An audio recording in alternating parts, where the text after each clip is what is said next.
So what makes you happy? Fast cars? Your friends? Little fuzzy fur balls? Or is it all of the above?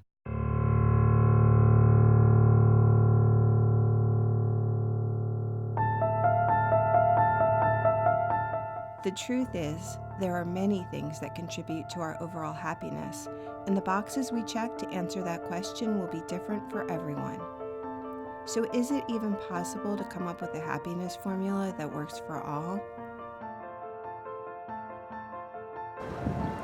Hi, I'm Daphne from Blue Quarry, and I believe the answer to that question is yes. It occurred to me on the day I realized I could sort everything that's important in my life into 3 categories or buckets.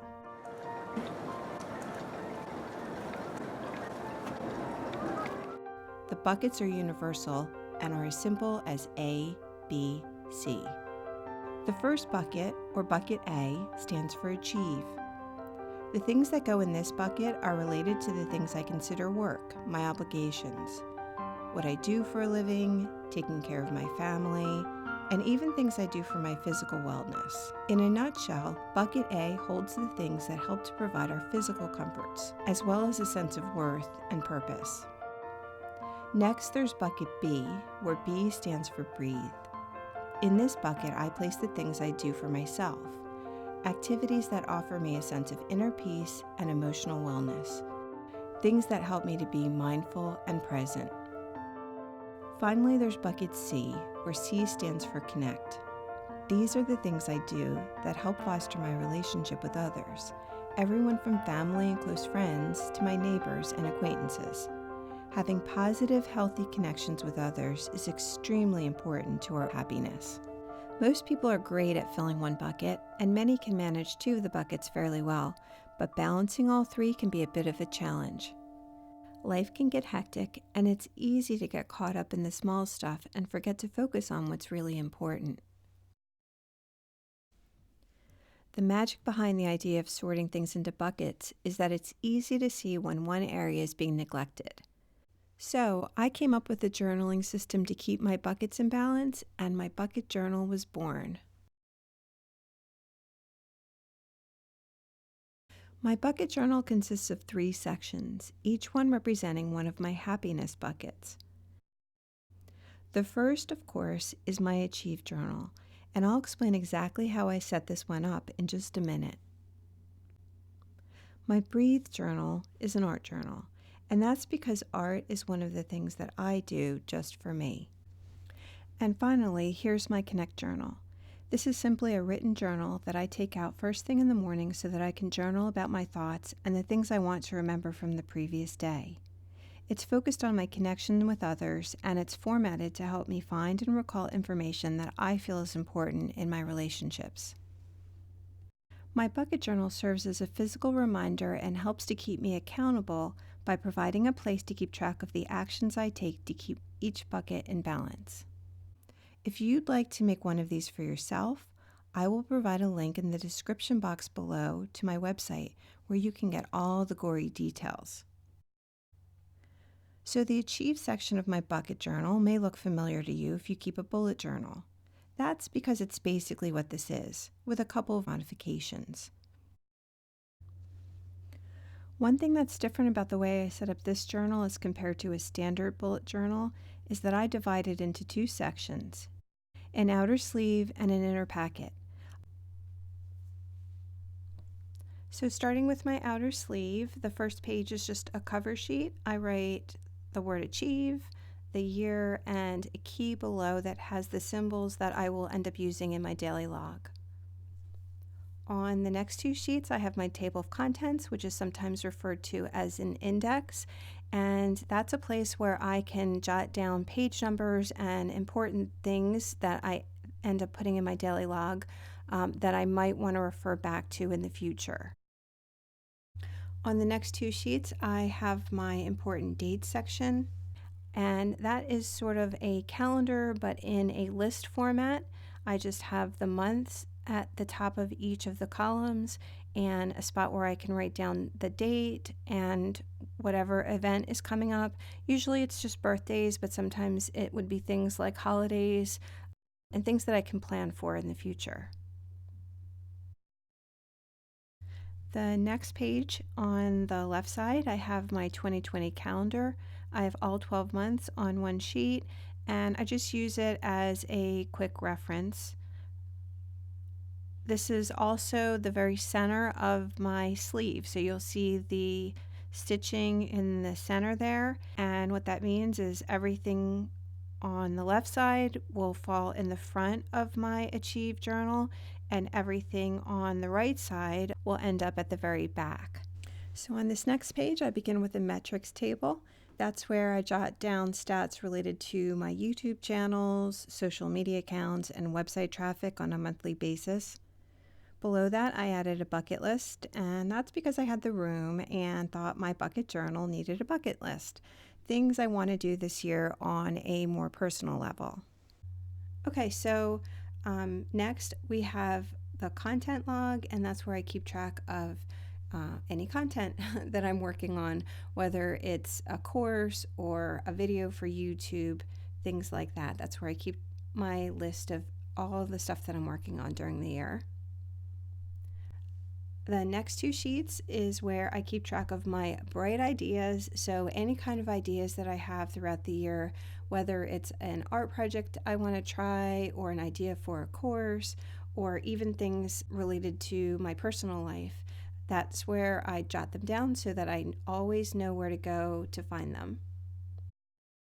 And the last sheet is where I keep track of my favorites. This is generally my favorite online resources, things like course websites or sites that provide image files or video files. All those sorts of things end up on this page, and so the next time I need to use them, I know exactly where to go. So now we've gotten to the inner packet for my Achieve journal, and I usually start each month with a calendar view of that month and a little important date section below. It's not absolutely required because all that information is already in your outer sleeve, but I like to use it because it creates a nice header page for each new month. The next spread has my wellness tracker. I set one up at the beginning of every month. A tracker is generally a visual representation, like a chart or graph, of something you want to track for a period of time. On the left, I track what I consider my wellness routines, things I do that affect my health. And on the right, the results or how well I feel every day. Along the top, you'll see icons for sleep, water, exercise, alcohol, and food-related actions. And on the right, a rating scale for my physical comfort, mental focus, and energy levels. I enter the days of the month down the first column. I have a shortcut for recording this information on a day-to-day basis in my daily log, as I'll show you in just a minute. But at the end of each month, I like to transfer that information here so I can get a bird's eye view of how well I'm keeping up with my health-related habits and how those habits are affecting my overall wellness. I do plan to post more on this topic, as well as other small but positive steps anyone can take to stay healthy, so if you're interested in learning more, please subscribe and check out my website. So we're finally getting to what I consider the meat of the Achieve journal, and that is the daily log. I start out by writing out the day of the week, and then I draw a little line where I add the month and the date, and 3 icons where I keep track of my wellness habits on a daily basis. The teardrop-shaped icon is where I keep track of both my alcoholic beverage count for the night before above the line and my water intake for that day below the line. The fork is where I keep track of my fasting window. The time I last ate anything goes above the line for the night before, and the time I started eating on that day goes below the line. The moon is where I jot down the time I went to sleep the night before above the line and the time I woke that morning below. The area below that line is where I list my tasks, events, and inspirations for the day using the symbols I noted in the key I added to the cover sheet on the sleeve. So that's all there is to it. I repeat the same process each day. At the end of each month, I transfer the wellness info to the monthly tracker and create a new page with the calendar and important dates for the new month, as well as a new wellness tracker, and I begin again. I number the even pages in my inner packet on the lower right-hand corner, starting with page 2 on the first wellness tracker and continuing from there. If there's anything that I feel is important enough that I may want to refer back to it in the future, I will add the page number, date, and description to my table of contents. And when I fill up the inner packet, I take it out and replace it with a new one and continue numbering where I left off. My journals are all made with just regular 8.5 by 11 paper that I fold and bind with a simple pamphlet stitch. So it's just really easy for me to create new booklets when I need them. If you would like to make one for yourself, please check out the description box below. I will provide links on where you can find all the gory details. The journal I use to help fill my breathe bucket is focused on the thing that has always helped me to quiet my inner dialogue and be more mindful. It's my sketch journal. If art isn't your thing, you can use this for whatever it is that brings you a sense of calm and inner peace. If it's meditation or running, use this as a meditation or running log. If it's music or poetry, use it to jot down lyrics to your favorite songs or your own poetry. If it's being in nature, get outside, take walks, collecting flowers and plants and snapping photos along the way, and then use them to create a nature journal. It's really important to note that my intention is not to make beautiful frame-worthy art in this journal. This is for me, and being in a journal format, especially one that costs only pennies to assemble, means that there's low fear of failure or criticism. There are quite a few tricks I've discovered that help me to keep this low stress beyond just making my journal by hand. One way is to use recycled paper like this journal made from brown paper bags. Another is to get out of my own head, to stop trying to plan the perfect page and just go into autopilot mode. I do this by taking an online course, completing a challenge, or just following along with a video on YouTube. Another way is to treat your journal like a logbook. Be mindfully messy. Jot down notes in the margins, record materials you use, the place, the date, splatter your paint, and even throw in photos and collage elements. To learn more about my courses on stress-free sketch journaling, check out my website.